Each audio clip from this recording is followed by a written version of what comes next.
Bonjour, Heidegger est l'un des philosophes majeurs du XXe siècle et c'est sans nul doute l'un des philosophes les plus commentés, sachant qu'il a inspiré de très grandes plumes comme par exemple Jean-Paul Sartre. Son influence a débordé largement le cercle de la philosophie pour toucher l'art en général, la littérature et de très nombreux intellectuels dans des tas de domaines différents. Le personnage n'est pourtant pas sans susciter de nombreuses critiques à cause de son attachement quasiment indéflectible à la cause nazie. Depuis 10 ans environ, c'est son œuvre même qui pose débat et qui pose problème, car la publication au compte-gouttes de ses manuscrits et de nouveaux volumes dévoile progressivement une pensée extrêmement fidèle à l'idéologie nazie et même bien plus radicale que ce que l'on pouvait craindre. Aujourd'hui, je rencontre François Rastier, directeur de recherche au CNRS, sémanticien et expert en interprétation des textes. Il vient de publier un ouvrage sur Heidegger. C'est une vraie introduction et ce livre a l'avantage de dresser les sombres contours du débat autour de la philosophie nazie de ce philosophe et des enjeux éthiques qu'elle pose, alors que la parole identitaire notamment en Europe, n'a jamais eu autant d'écho dans nos sociétés. Alors, allons-y, rencontrons-le. Qu'est-ce qui explique d'un seul coup, non pas cet engouement, mais cette actualité autour d'Heidegger, notamment au travers de votre livre, mais au travers d'autres livres qui ont tourné autour de cette thématique? Alors, ça tient à l'histoire de la lecture d'Heidegger et à l'histoire de la publication de ses œuvres. Avant sa mort, il a programmé l'édition de ses œuvres en 102 volumes. On en était arrivé au 92, 93, et voilà que en 2014, le tome 94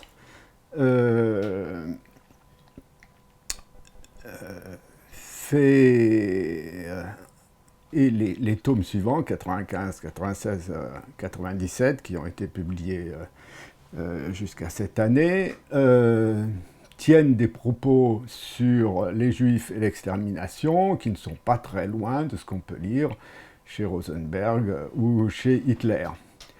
Et donc, la question de Heidegger et le nazisme est une vieille question, on en parle depuis 1933, de façon ouverte, on en parlait même un petit peu avant, donc ça fait déjà 4 générations qu'on discute de ça. Mais la question n'est pas du tout celle-ci, savoir si Heidegger personnellement était nazi, c'est de savoir si son œuvre reflète une philosophie nazie. Ce sont des choses complètement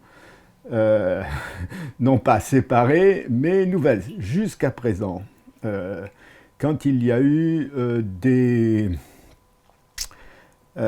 interrogations là-dessus, sur le caractère nazi de la philosophie de Heidegger, ça a été en 1987 avec le livre de Farias, ça a été en 2005 avec le livre d'Emmanuel Faye qui s'appuyait sur des séminaires qui étaient inédits. Chaque fois, on a minimisé les choses en disant oui, mais ce sont des éléments biographiques qui se trouvent dans des lettres, dans des déclarations non intégrées dans les œuvres, tandis que là, c'est dans les œuvres. Non seulement c'est dans les œuvres, mais on s'aperçoit que des phrases très importantes ou des passages très importants ont été supprimés d'œuvres déjà parues. Par exemple, on a publié en 1999 un tome des œuvres dans lequel a été supprimée la phrase « Il faudrait se demander pourquoi les Juifs sont prédisposés à la criminalité planétaire ». Et donc le doute, c'est à la fois un doute sur la stratégie éditoriale de Heidegger. Est-ce qu'il visait une radicalisation? Vraisemblablement oui, en finissant par des tomes ouvertement nazis qui deviennent le couronnement de son œuvre.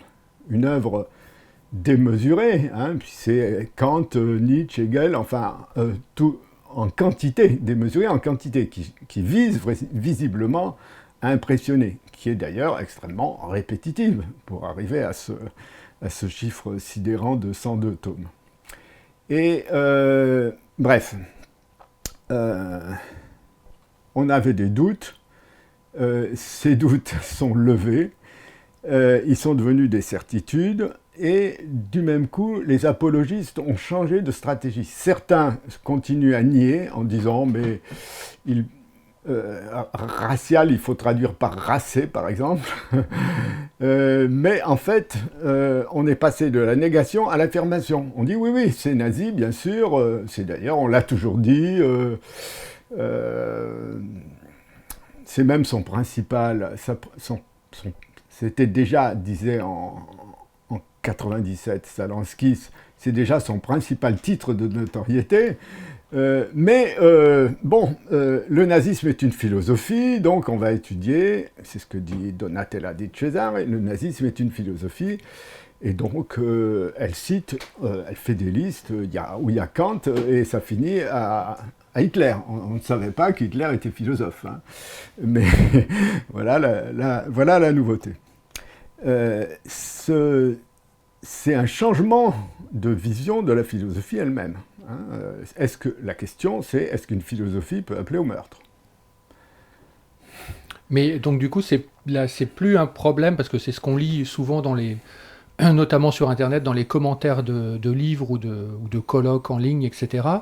Il y a des défendeurs en fait d'Heidegger qui disent oui, mais il ne faut pas confondre l'auteur et son œuvre, donc le débat n'est plus là, visiblement.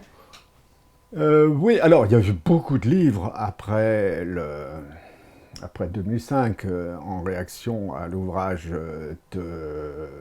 majeur d'Emmanuel Faye, Heidegger, l'introduction du nazisme dans la philosophie. Par exemple, l'édition des lettres de Heidegger à sa femme par Badiou et Cassin, quelques années plus tard, où ils disent très bien mais écoutez, c'est un grand philosophe et un nazi très ordinaire. Non, c'est pas un nazi très ordinaire. D'abord, tous les nazis n'ont pas fait 102 volumes de leur œuvre complète. Et surtout, il a été, quand il était recteur, à l'avant-garde de la nazification de l'université. Et dans ce courrier, dans ces lettres qu'ils sont en train de publier, il y a par exemple, en 1916, où il écrit à sa fiancée, c'est encore un étudiant, l'enjuivement de l'université est quelque chose de terrifiant. Donc, on peut toujours minimiser en disant oui, c'est son opinion, sa vie privée, etc. D'ailleurs, Badiou et Cassin ont aussi écrit un autre petit livre, un petit peu dans la même période, qui s'intitule « Heidegger, le nazisme et les femmes ». Attendez, dans l'œuvre de Heidegger, il n'est pas question des femmes. On va dire les femmes, c'est un péché mignon, c'est biographique, etc. C'est du Sainte-Beuve. Comment est-il sur l'article des femmes se posait la question Sainte-Beuve à propos des écrivains. Là, c'est tout à fait autre chose. S'il y a un péché mignon, cherchons lequel. Et ces 102 œuvres doivent être 102 ouvrages, ou oui, enfin, je ne sais pas si c'est des volumes, ouvrages, oui, 102 volumes. Est-ce qu'ils doivent être vraiment considérés comme appartenant au corpus philosophique d'Heidegger, ou est-ce que c'est un peu comme quand on édite l'ensemble de l'œuvre de quelqu'un, on associe sa correspondance, etc. Oui. Et donc on a des choses périphériques qui ne reflètent pas forcément le travail fini du philosophe. Alors, il y a cette tradition, notamment en Allemagne, de publier ce qu'on appelle le Nachlass, c'est-à-dire les dossiers qui ont été laissés par quelqu'un et qui n'étaient pas nécessairement destinés à la publication. Là, dans ces 102 volumes, tout a été préparé et l'ordre a été fixé, le contenu a été fixé par Heidegger avant sa mort et ses exécuteurs testamentaires, notamment son fils, ont scrupuleusement obéi à ça. Alors, ils ont gardé fermé à tout chercheur, sauf les chercheurs habilités par eux, l'accès aux archives, donc on ne sait pas exactement ce qu'il y a dans les archives. Mais il n'empêche que tout ce qui est publié a été intégré à l'œuvre par Heidegger lui-même. Donc c'est pas du tout les notes, quelque chose qui serait de l'ordre des notes de blanchisserie de Baudelaire ou de lettres retrouvées qui ne seraient pas destinées à la publication. C'est pas du tout une indiscrétion. Donc ça change complètement la coloration de l'œuvre. Par exemple, dans ces volumes, il fait une lecture, à divers moments, il fait une lecture de L'être et le temps, c'est-à-dire sa grande œuvre de 1927. Et il en donne une version qui n'est pas du tout la version canonique. C'est-à-dire que ces 10 derniers volumes sont en même temps une lecture des précédents. Enfin, du moins, je parle là des 4 volumes qui sont déjà parus et qui font quand même 1800 pages. On a donc une... Vous voyez, ils sont datés entre 1930 et jusqu'à sa mort. Donc, c'est un accompagnement resté inédit de l'ensemble de son œuvre à partir des années 30, c'est-à-dire l'essentiel. Par rapport aux autres ouvrages qui sont parus autour de cette critique en fait de l'œuvre d'Heidegger, qu'est-ce que votre ouvrage apporte de nouveau? Comment est-ce qu'il se positionne par rapport à ces autres travaux, notamment ceux d'Emmanuel Faye? Alors, une des forces du travail d'Emmanuel Faye, c'était le travail sur des archives que personne n'avait étudiées jusque-là, notamment des cours des années 30-35. Bon, moi j'ai évidemment tiré profit de tous les travaux qui ont été faits depuis une dizaine d'années. Donc c'est plus une présentation et une synthèse, non pas dirigée sur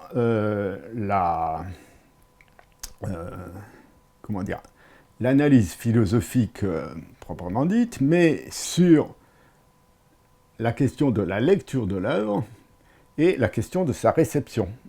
Ce qui m'amène à aujourd'hui, puisqu'il y a un débat international, notamment en Allemagne, en Italie et en France, sur comment lire. Et est-ce qu'on va... parce qu'il faut bien voir que Heidegger est le philosophe le plus revendiqué et le plus cité à l'échelon international à l'égard de Wittgenstein. Tout le monde s'y réfère, que ce soit les architectes se réfèrent à Heidegger, le Dominique Vénère qui s'est suicidé dans la cathédrale, qui est un militant d'extrême droite qui s'est suicidé à Notre-Dame de Paris, son dernier écrit posté la veille de son suicide s'intitulait commencé par Heidegger. Et c'était... Bon, donc Heidegger est partout, il n'est pas simplement au programme de l'agrégation de philosophie. Dans le domaine de l'esthétique, de la littérature, tout le monde s'y réfère. Il y a eu un colloque à la Bibliothèque nationale de France, Heidegger et les Juifs, c'était en janvier de cette année. Ont pris la parole des gens comme Yann Moix. Yann Moix est un romancier, soit, mais il est aussi chroniqueur à On n'est pas couché. Donc ça touche un public assez large, si je puis dire, et c'est pas seulement les professeurs de philosophie. Alors, ce que j'ai cherché à faire, c'est de présenter un état du débat et en même temps poser des questions sur les conditions d'une relecture du corpus. Donc c'est du côté de la philologie, de l'herméneutique. Qu'est-ce qu'on lit? Qu'est-ce qui nous est donné à lire? Comment lire un texte dont on a enlevé des parties ou qui ont été éditées d'une façon bizarre? Par exemple, l'abréviation dans le manuscrit NZ a été publiée, ce qui était l'abréviation national-socialiste, a été interprété par l'éditeur comme Naturwissenschaft, c'est-à-dire les sciences de la vie, ce qui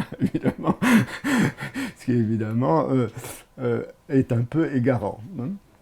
Donc, comment lire un texte dont on n'a pas la source, qui a été trafiqué, mais dont certains tomes disent des choses qui ont été tues soigneusement dans les tomes précédents, mais quand même suggérées, etc. etc. Voilà la question qui m'intéresse de façon... C'est pas un livre de philosophie, donc. Alors, il y a évidemment des éléments de philosophie, puisque, par exemple, Heidegger s'appuie sur l'ontologie pour dire que les Juifs n'ont pas d'être. Ce ne sont que des étangs, c'est des choses empiriques, mais ils n'ont pas d'essence. Donc, n'existant pas, ils ne pouvaient pas être exterminés, ils étaient déjà sans existence. Bon, ce type d'argument s'appuie sur des concepts hérités de l'ontologie. Maintenant, un étant sans être, dans l'ontologie, du moins l'ontologie classique, ça n'a tout simplement pas de sens. Alors, on comprend mieux quand il est écrit à un moment que l'être, c'est un pseudonyme, pas un pseudonyme, mais il dit Decknam, c'est-à-dire un mot couvert pour Vaterland, c'est-à-dire la patrie. Donc, les Juifs étant déracinés, etc., on comprend pourquoi ils n'ont pas d'être, puisqu'ils n'ont pas de patrie. Sauf que, est-ce qu'une philosophie peut fonctionner avec des mots couverts ? Ça, c'est une grande question, parce qu'on peut... si on le prend au mot, c'est une question d'herméneutique. Si on prend au mot, on a le discours de l'ontologie. Si on lit les mots couverts, qu'il appelle lui-même des mots couverts, c'est une autre lecture qui arrive. Donc il y a une sorte de pathétique interprétatif. On peut le lire comme de la philosophie ou comme de la propagande idéologique la plus meurtrière. D'ailleurs, ce que vous évoquez souvent dans votre ouvrage, c'est la notion d'écriture cryptée, en fait. Qu'est-ce que vous entendez exactement par là ? Parce qu'une écriture cryptée implique qu'on ait une clé de décodage. Est-ce que derrière cette notion d'écriture cryptée, quelque part, c'est pas aussi une faille entre guillemets qu'on peut avoir vis-à-vis de la lecture que vous faites d'Heidegger, de dire mais on peut voir des messages cryptés partout, quoi.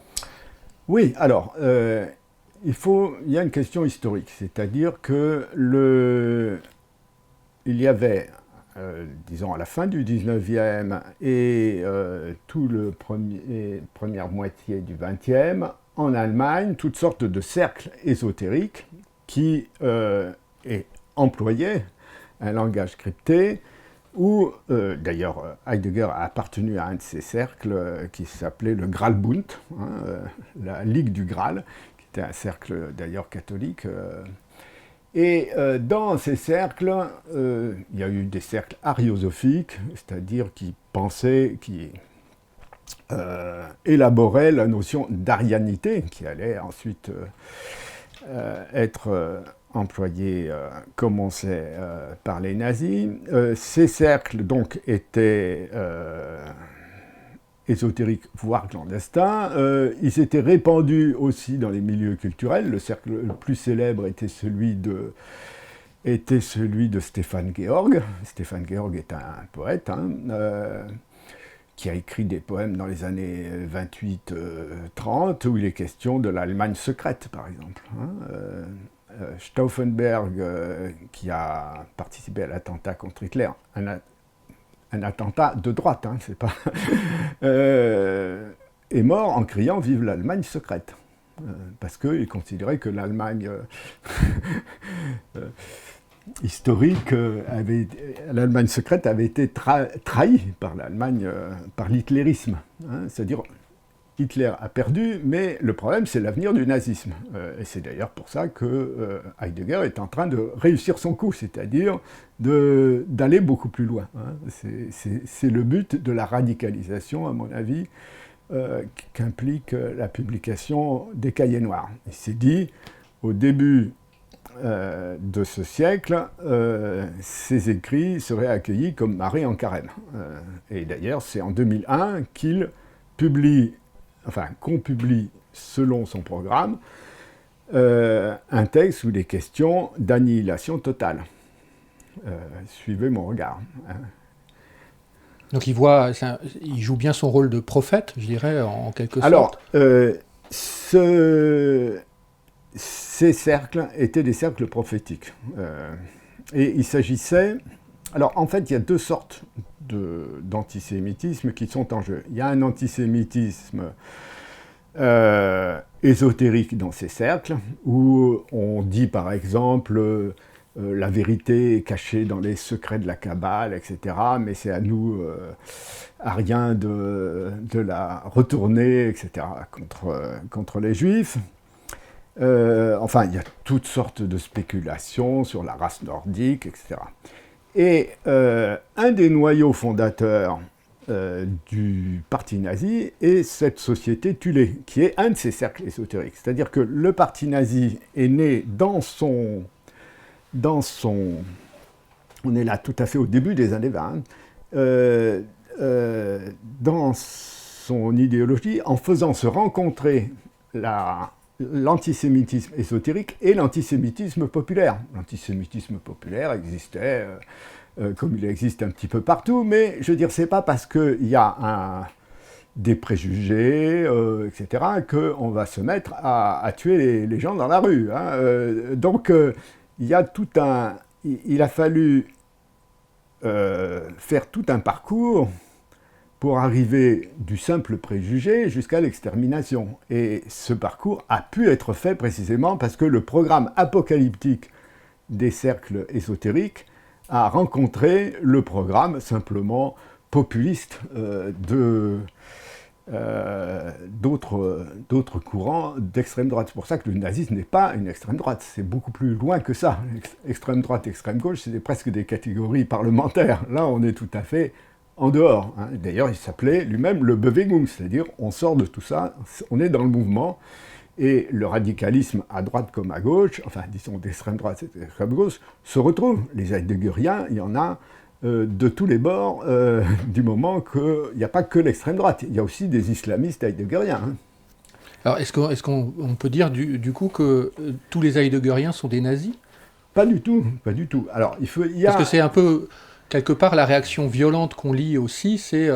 mais au travers de ce type d'ouvrage critique, on en vient finalement à conclure que tous les gens qui sont intéressés à un moment ou à un autre à la philosophie d'Heidegger, qui l'ont défendue ou qui l'ont utilisée, finalement ont véhiculé ou contribué à véhiculer une pensée nazie.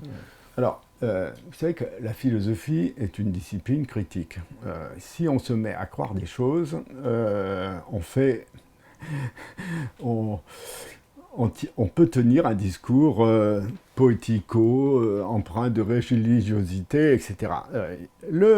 La force de Heidegger, c'est précisément d'avoir tendu ces leurres. Vous voyez, par exemple, vous lisez L'être et le temps, vous voyez une description de la vie quotidienne. Bon,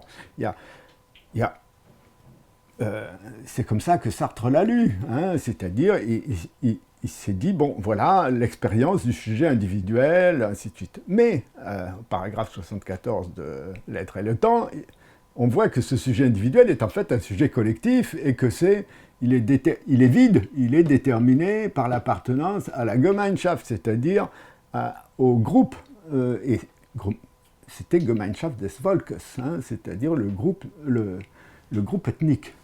Alors, si on se contente du début, on se dit, bon, c'est bien, c'est un peu comme Sartre a réécrit dans La nausée, ce genre de choses, hein. Mais c'est pas du tout ça. Donc, il a joué sur les deux langages, les deux visions, et c'est très subtilement fait. Donc, il faut voir que quand Jean Wahl, par exemple, écrit aux autorités d'occupation en 1945 pour éviter que Heidegger aille en prison, très peu de choses avaient été publiées. On savait qu'il avait été recteur, mais on pouvait se dire, il y a un grand pardon, c'est un grand philosophe, il nous a ouvert des voies, etc. Donc, le doute lui a profité. Maintenant, il n'est plus de mise, parce que ça ne rentre plus dans sa stratégie. Après la guerre, il s'est mis à parler d'autre chose, il a filé doux, il a plutôt... il a voilé, il a employé les mots couverts, enfin, il a eu l'air de parler d'autre chose. Il a continué, en fait, les mêmes thèses, simplement, il a rajouté une couche de cryptage, et puis les traductions françaises, par Beaufray notamment, ont rajouté une seconde couche, un peu lamartinienne. Vous voyez, quand Heidegger écrit occidental, il traduit vespéral. Alors, occidental en allemand, ça renvoie à Spengler, le déclin de l'Occident. C'était ça, c'est ça que ça voulait dire, hein, abendländisch. En français, vespéral, on ne voit pas d'aspect politique. Mais alors pourquoi est-ce qu'on traduit par vespéral? Pourquoi est-ce qu'à cette époque-là, est-ce qu'on le fait consciemment ou est-ce que c'est... Mais bien sûr, ça s'appelle du négationnisme traductif. Hein, de la même façon que son successeur Fédier traduit racial par racé. Beaucoup plus chic, hein, on est bien d'accord. Donc il participe au programme d'Heidegger de crypter un discours. De voilement, oui, certainement. De ne pas dévoiler. Et le choix d'Heidegger de ne pas diffuser immédiatement l'ensemble de son œuvre, mais de la programmer, il la prend à quel moment, cette décision, vous savez? Il la prend avant sa mort. Mais il dit, oui, en fait, ce ne sont pas des œuvres, ce sont des voies. Not nicht Werk, les œuvres, mais Weg, les chemins. Et donc, c'est pas fait pour être lu, c'est fait pour être... donc il y a tout un mode d'emploi où l'œuvre devient une icône et elle n'est pas faite pour véritablement être analysée, elle est faite pour inspirer, ce qui est exactement le programme. Et qu'est-ce qu'il pensait Heidegger quelle était l'idée en fait de retarder finalement la publication complète de l'œuvre? À quoi il s'attendait dans les époques à venir qui aurait fait que sa philosophie aurait été découverte, entre guillemets, acceptée telle qu'elle est?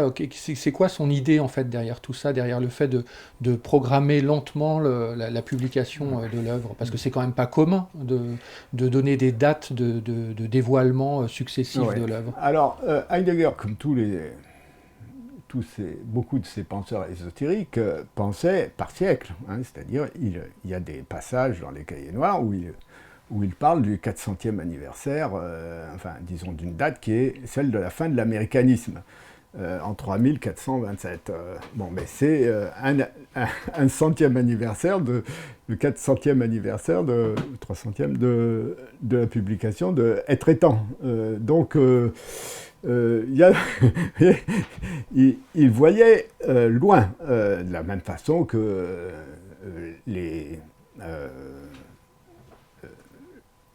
quand Hitler a donné l'ordre de faire le projet de Germania, il s'agissait de créer en quelque sorte des ruines grandioses pour les siècles futurs. Hein. On n'est pas dans le ici et maintenant. Alors, il y a le fait surtout que pour ce qui est du cryptage et de la clandestinité, jusqu'à la guerre et même après, les nazis ont toujours dit « nous menons une guerre invisible ». Taisez-vous, les murs ont des oreilles. Il y a une théorie du complot qui fait qu'on ne...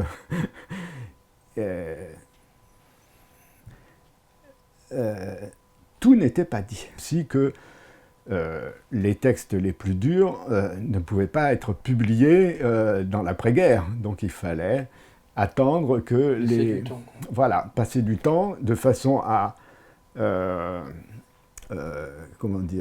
à faire oublier l'hitlérisme qui avait eu le malheur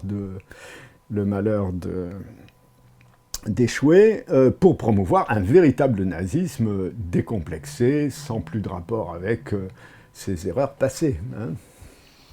Pourquoi est-ce que vous avez intitulé votre ouvrage « Naufrage d'un poète », d'un prophète, pas d'un poète?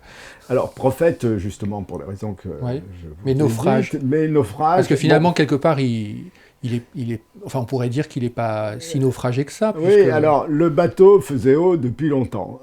C'est une image qui est un petit peu journalistique. Je l'ai empruntée à un journaliste du Monde, d'ailleurs, hein, qui a intitulé un de ses articles « L'année du naufrage ». Et puis, un dessinateur de Libération, j'avais fait un petit article dans Libération, que Willem avait, illustré avec la vision d'un naufrage, précisément. Et donc, c'est un peu un hommage à Willem et à la caricature de presse.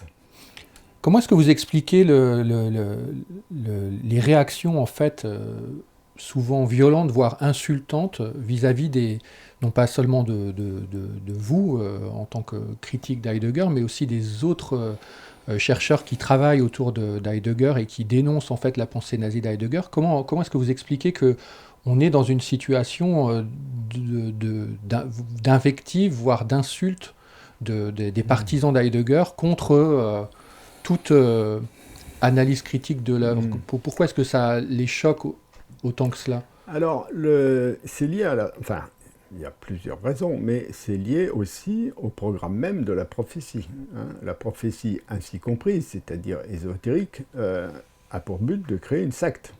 Il le dit d'ailleurs dès les années 20 à propos de ses étudiants, une troupe d'assaut. Hein. Donc j'ai cherché à montrer comment le langage prophétique fonctionnait, c'est-à-dire le prophète se pose lui-même, s'autorise lui-même, il ne définit rien, il ne dialogue avec personne, il prend un langage du pouvoir, et même ce qu'il appelle des questionnements sont des assertions. Hein, quand on dit, il faudrait se demander pourquoi les Juifs sont prédestinés à la criminalité planétaire, on peut dire que c'est une question indirecte. Bon, en fait, c'est une assertion massive. Hein, donc, le langage prophétique crée les adeptes. Hein, et ces adeptes, c'est beaucoup plus que des disciples. Et donc, ils vont...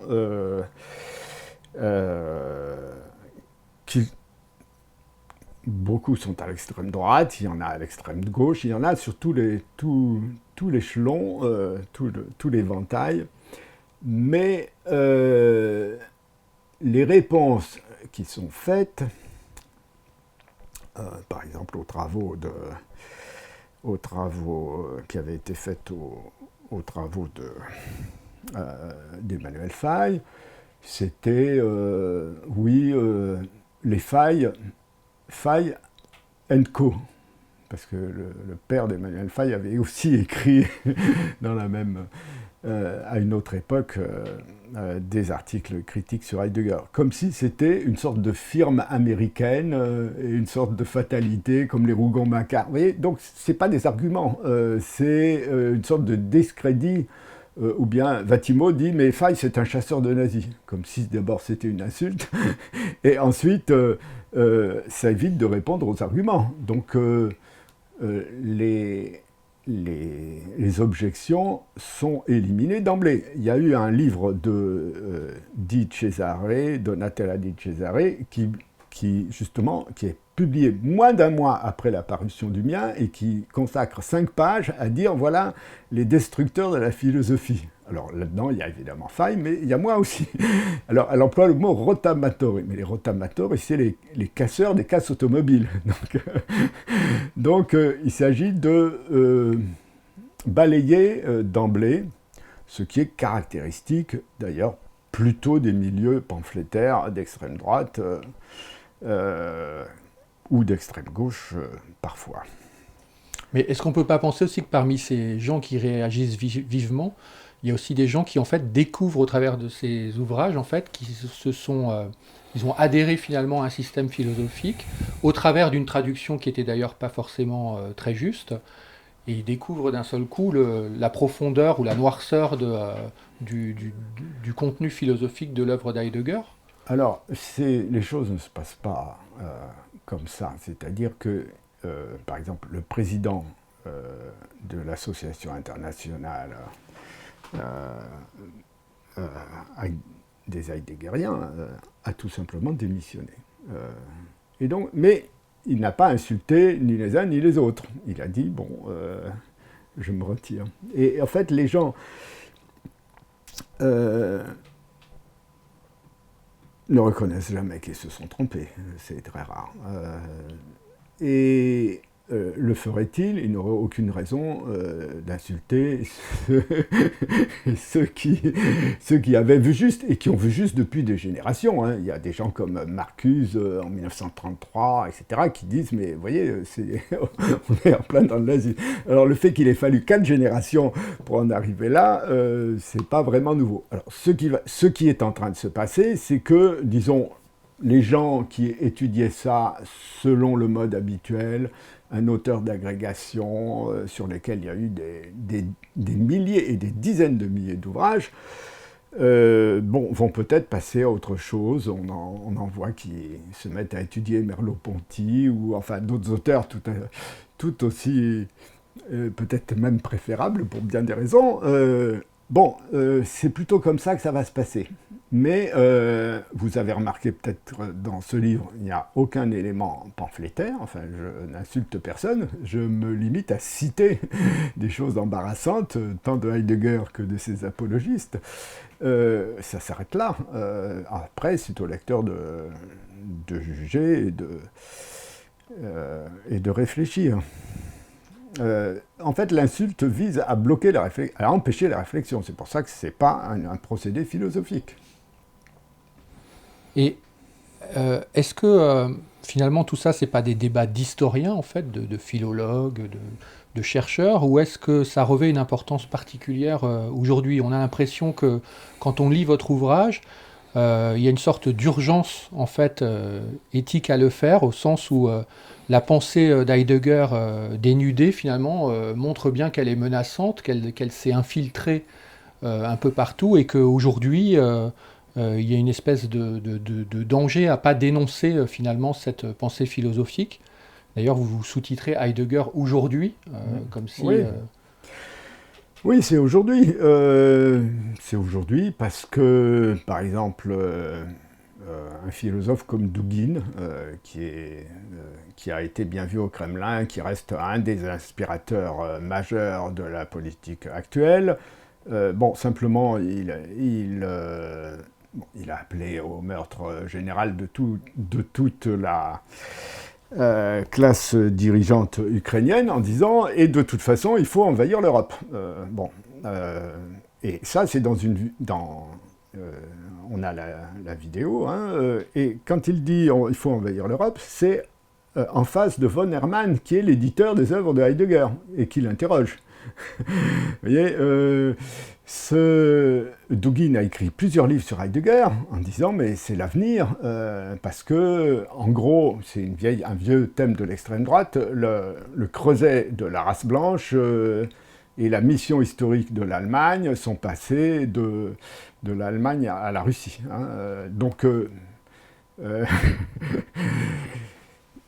Quand ça, c'est un courant, il y en a d'autres, bien sûr.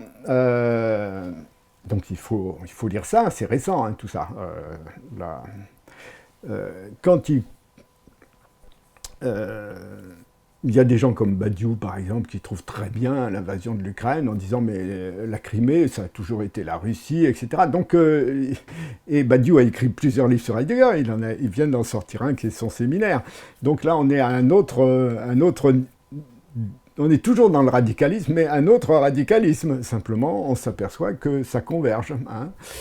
Ou bien quand... je veux dire, Ahmadinejad, d'où il vient? Il vient d'un cercle qu'on appelle les Heideggeriens. Les Heideggeriens, et je veux dire, pourquoi? Parce que le principal traducteur, le premier traducteur de Heidegger en France, était un spécialiste de philosophie islamique. Il y a eu une école qui a été créée à Téhéran, ça disons depuis longtemps. Ils ont forgé Ahmad Fardid, qui est l'initiateur déjà dans années 60-70 a forgé le concept de Westoxication, c'est-à-dire l'intoxication par l'Occident. Et quand la République islamique est arrivée au pouvoir, Khomeini a formé un cercle qu'on appelait les Heideggeriens et dont sort Ahmadinejad. Leur idée, c'est que ce qu'ils appellent le velayat faqih, c'est-à-dire le gouvernement par le docte, c'est exactement la même chose que la furung. Et bon, il y a un type qui s'appelle Vadillo qui a écrit plusieurs livres en disant « Nous seuls, les musulmans, nous sommes capables de vraiment comprendre Heidegger ». C'est-à-dire que chaque fois qu'il y a un programme identitaire, on se réfère à Heidegger. Les néo-nazis allemands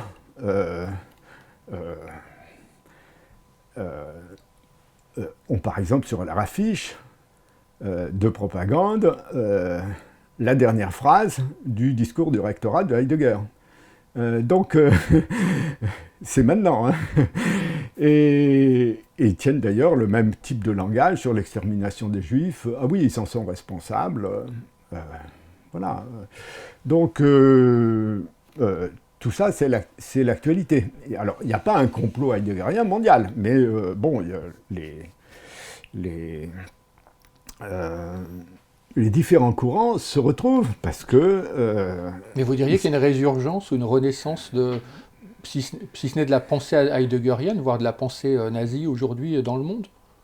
Du radicalisme, oui. C'est certain. Radicalisme identitaire, c'est évident. Et qui s'appuie en grande part sur Heidegger. Il s'appuie sur ce qu'il peut, c'est-à-dire notamment Heidegger. Mais il y a aussi d'autres sources, comme par exemple Carl Schmitt, qui est très bien vu à l'extrême gauche en France, qui a écrit la constitution de la plupart des dictatures d'Amérique latine, qui a écrit la constitution du Reich. Vous voyez, il n'est pas tout seul. Il y a toute une pensée nazie qui ne demande qu'à se répandre et qui se répand.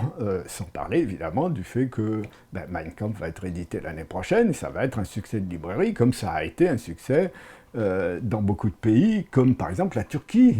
C'est des dizaines de milliers d'exemplaires. Le protocole des sages de Sion fait un carton un peu partout et il est sur Al Jazeera, donc il y a un ensemble. Vous voyez, on n'est pas du tout. La situation de Merleau-Ponty ou de Husserl n'est pas du tout la même. Hein. Parce qu'il faut voir aussi que Heidegger est devenu une icône, et donc une icône, elle peut être revendiquée par les uns et par les autres beaucoup plus facilement. Et puis, l'idée de fonder